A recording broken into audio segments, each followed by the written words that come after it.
ಎಲ್ಲರಿಗೂ ನಮಸ್ಕಾರ. ಎಲ್ಲರಿಗೂ ಹೊಸ ವರ್ಷದ ಶುಭಾಶಯಗಳು.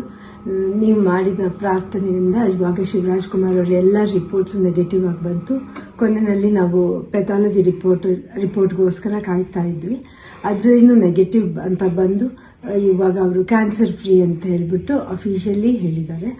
ಆದ್ದರಿಂದ ನಾನು ನಿಮ್ಮ ಪ್ರಾರ್ಥನೆಗಳಿಂದ, ನಿಮ್ಮಲ್ಲಿ ದೊಡ್ಡವರ ಆಶೀರ್ವಾದದಿಂದ ಇವತ್ತು ಶಿವರಾಜ್ ಕುಮಾರ್ ಅವರು ಇಷ್ಟು ಚೆನ್ನಾಗಿರೋಕ್ಕೆ ಸಾಧ್ಯ ಆಯಿತು. ನಾನು ಇದನ್ನು ನನ್ನ ಲೈಫಲ್ಲಿ ಯಾವತ್ತೂ ಮರೆಯೋದಿಲ್ಲ.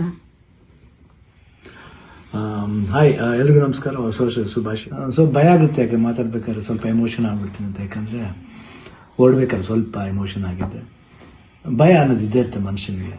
ಬಟ್ ಆ ಭಯ ನೀಗ್ಸಕ್ಕಂತಾನೆ ಕೆಲವರು ಅಭಿಮಾನಿ ದೇವರುಗಳಿರ್ತಾರೆ, ಕೆಲವರು ಆರ್ಟಿಸ್ಟ್ಗಳಿರ್ತಾರೆ, ಕೆಲವರು ಫ್ರೆಂಡ್ಸ್ಗಳಿರ್ತಾರೆ, ಸಂಬಂಧಿಕರಿರ್ತಾರೆ. ಮೋರ್ ದೆನ್ ದಟ್ ಎಲ್ಲ ಒಂದು ಸ್ಟ್ರಾಂಗ್